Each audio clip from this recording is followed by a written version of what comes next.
Welcome to the Therapist Burnout Podcast, episode 58. 58. I'm not re recording that. Okay. We're episode 58, and today we're talking about terminations. I was going to talk about when you have to close with clients all of a sudden. So, likely discharging your whole caseload, for example, if you're closing your practice, and also when you need to do some of those unilateral terminations that I talk about. So maybe you're burnout and there's part of your practice that's not working for you. Maybe you're working a job and there's some clients you don't feel like you should be working with. And so some of that you might have to push back on the system and really look at treatment goals and tell them ethically, I don't feel like I am able to provide the service to the client. I'm going to talk a little bit about that. But first, I was thinking about Yalom this week because I loved his work. I love his work. Okay. But early in my career, I read a lot of Yalom. I think it's part of the reason why I fell in love with the idea of being a therapist. And perhaps if I can get back to the way saw myself practicing when I was in my training, maybe I will be a therapist again. I don't know. There's no promises here. It's not happening anytime soon. But I pulled out my group psychotherapy textbook from school written by Irvin Yalom, the great Irvin Yalom. And there's just not a lot about therapists, countertransference, or the needs of the therapist in termination. And so there's just, I think we have to, I'm creating resources right now for us as we speak. But he says, keep in mind that the therapist too experiences discomfort of termination. And he's talking about in the context of group, the final group stage. Throughout the final group stage, if I can read today, we must join the discussion. We will facilitate the group work by disclosing our own feelings. Therapists, as well as members, will miss the group.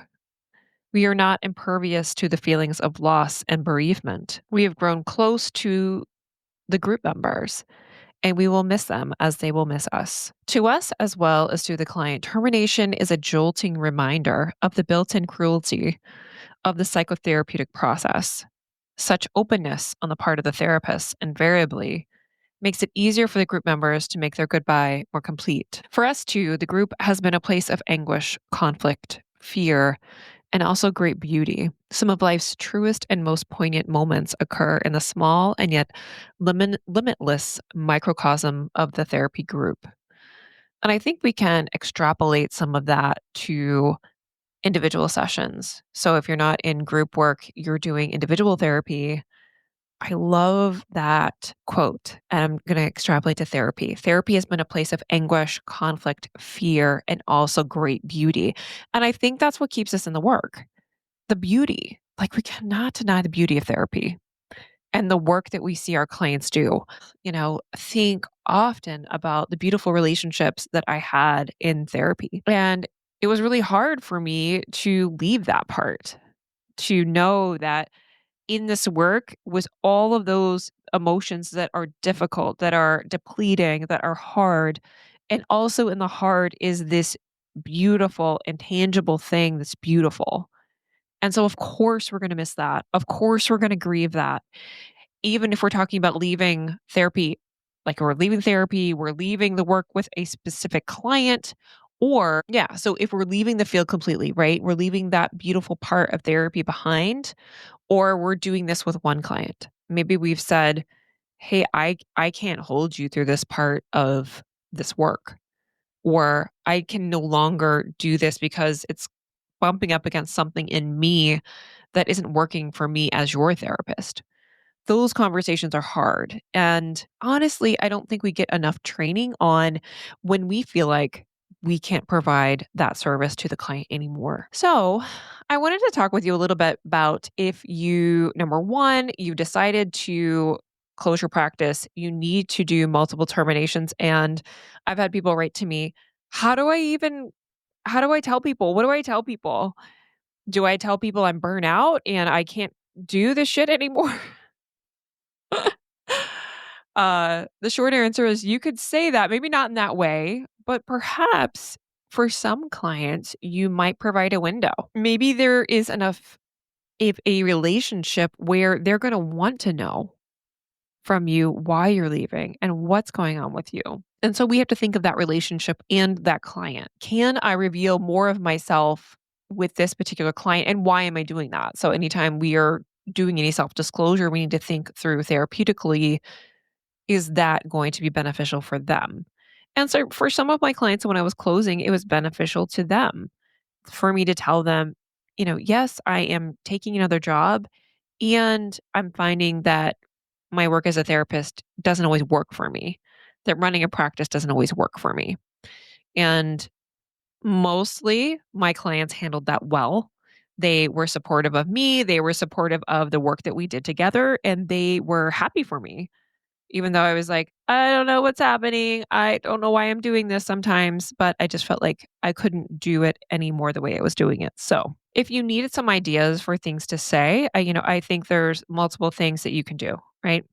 So, you can kind of make it general. So, you can say, I'm closing. I've made the hard decision to take a break from providing therapy for the foreseeable future.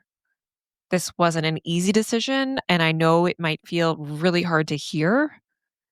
Also, I wanna make sure that the care that I'm providing to you is very important to me, and I'm committed to make this transition as smooth as possible. So, again, I think there you're going to make sure that they know and you provided a letter. I talked a little bit about the kind of logistical things that you'd wanna do, like provide that letter, have some referrals, 3 referrals ready to go, but then communicate to them, like, I want to help you if finding a new therapist seems like a good fit for right now, or if you want to work up until the end of our work together, you can do that.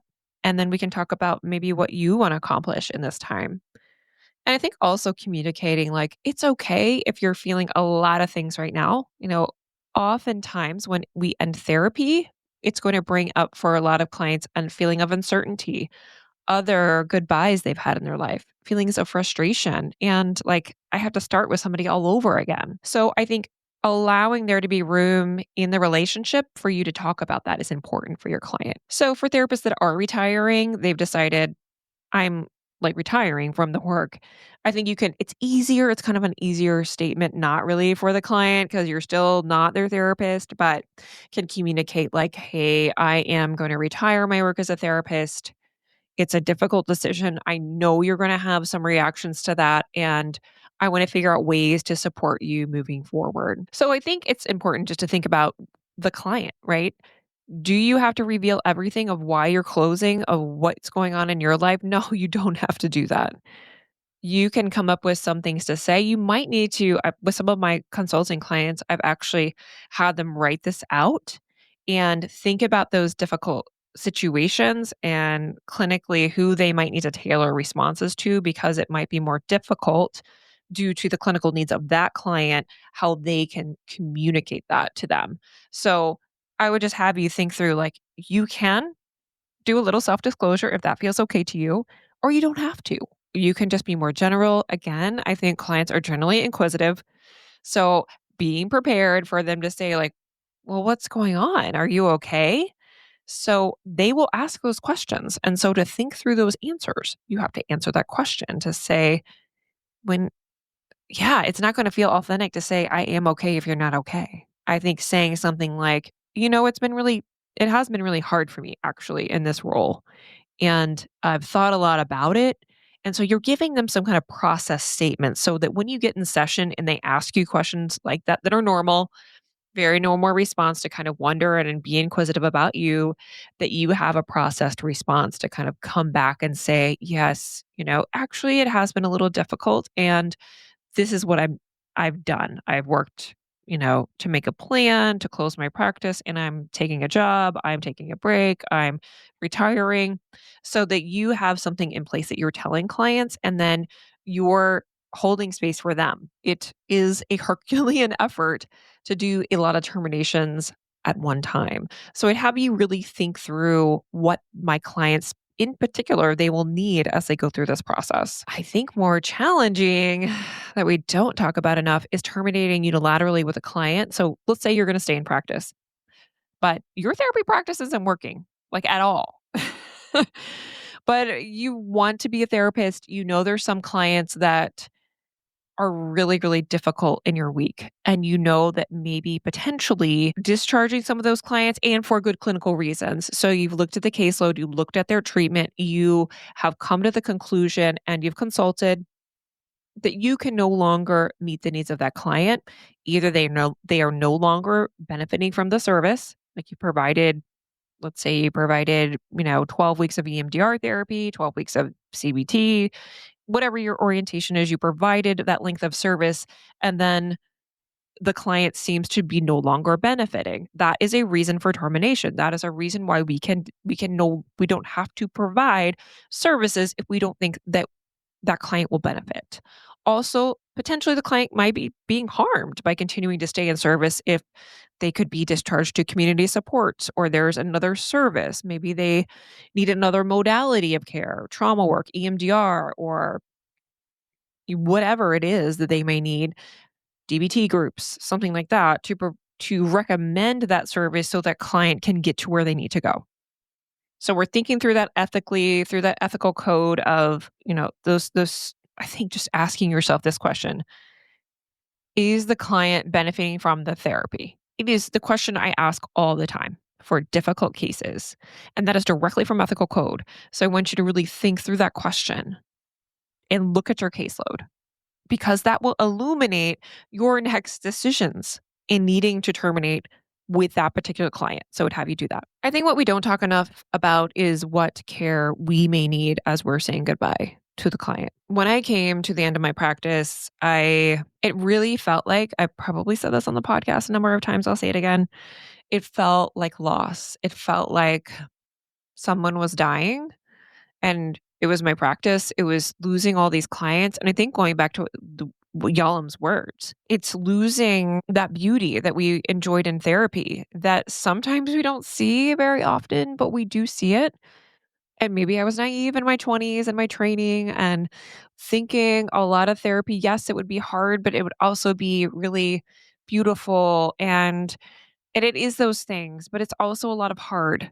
And so, yeah, I think it's a lot of grieving, like the expectations we had of our field and what we saw for ourselves in the career. And I think, often I'm on consult calls and there's just a sense of feeling like really rudderless afterwards. Like if you don't know where you're going, or even if you have a job, just feeling like, I really got it wrong. I really got it wrong going into this field or doing this thing. And I just want to offer you, you made the best decision with what you thought the career would be, what you thought the work would be like, how you thought you would thrive in it. And it wasn't a wrong choice, perhaps. I can say that now after 2 years of leaving the field. And that's a very processed thought. But for a long time, I felt like I had failed. I felt like I really messed up. I got it really wrong. And now I have compassion for my 20-year-old self in believing that this would be a good choice for me, that I would like it, that I would thrive in it. And perhaps if some of my training experience would be more like what it looked like when I was in practice, which was a solo practice where I didn't see people, where I didn't have support. When I was in my training, I feel like I was always talking to people about the work. I was always going to lunch with people from my jobs. And so I think I think we have to remember that a lot of what many of us feel in solo practice, especially, but also in other roles as a therapist, because we do go into the therapy room alone if we're doing individual therapy. We don't have anybody witness our work. Whereas, when I go to my PT, I've talked about this before, they're often co-treating with each other, or they're in a common space. And there's like maybe a little banter about the Super Bowl, which is up and coming, or, what a dumpster fire our political system is, just this commiserating on things that are happening in our world, right? So I'd have you really think through what's coming up for you if you're thinking about this and if you're considering multiple terminations, that it is likely that your thought process and your emotional process is likely colored by the work. And it's going to be colored by this sense of loss. Just think about if we lost multiple people and we were grieving multiple people at once in our life. Let's say, you know, our our parents passed away or a friend passed away and you had multiple losses that stacked at the same time. Would your thought process be colored by that? Would your body be affected by that? There's so much research on grief in the body and neurochemically how we change. Of course, it will be. Of course, your body will be affected. Of course, your emotions will be affected. Of course, your thinking will be affected. So I think we tend to personalize a lot of that on ourselves because therapists, while we know a lot of great techniques and how to manage our thoughts, we often don't do it very well. Personal experience. Speak to you from personal experience and someone who's been in therapy for a long time. I am trying, learning, trying to be kinder to myself, and does it always work? No. But I think because we have often been in these situations that are traumatic, that are difficult, that of course our thinking and our interpretations are going to be colored by that. So I would have you, really think through what is coming up, but in the context of why it's happening, in the context of how you're thinking about this for yourself. And I hope if I can be a therapist big sister to you would be to say, please be kinder to yourself. Please give yourself a break because this is hard. So I will leave you with that. That is your shorty episode here on termination. I am going to be doing a little bit of a series on clinician mental health. And I was just inspired by something I saw on LinkedIn that had this comparison to burnout and depression because I deal with both. I struggle with both, but also I feel like for clinicians to really think through, am I depressed or am I burnout? And maybe you're both, but I feel like there is a great deal of overlap. And what do I need in my burnout recovery versus depression care for my depression, if that's happening for you? Because I feel like there is a lot of overlap. The more I'm in these burnout streets, y'all, the more it reminds me of my work with people who had a traumatic brain injury. And so many times when I would have a client who had a traumatic brain injury, they would come to me after years of seeing other professionals. They had been told, you just have anxiety. Yes, you had a brain injury, but now it's just anxiety. Like you're good, you're fine. You had a clear imaging scan, you had PT, you had OT, you had speech therapy. So now you just have anxiety. And they would be freaking hot as a hornet coming in here thinking, I'm going to tell them you just have anxiety. And I never did that. I never did that. And what I did was sit with the weight of it. We often in the brain injury will talk about like a mild TBI is like having mild cancer. Like you have cancer, you don't have cancer. You have a brain injury or you don't have a brain injury. And for a lot of people, a mild TBI or otherwise known as concussion means that that individual may no longer work, may no longer have a family relationship with the people they are in their lives with. So there's a high rates of divorce rather. So a lot of times when people came to me, they were in chronic nervous system depletion. Yes, they had anxiety, but for good reason. For good reason, they had some anxiety. And a lot of that wasn't treated. So they had some traumatic reactions after their initial injury.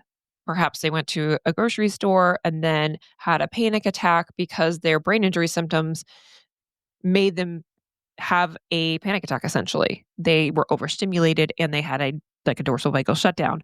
I say all that to say that burnout is more complex than needing a mindfulness technique, than needing a simple intervention or simple self-care. I feel like if you listen to this, you know this.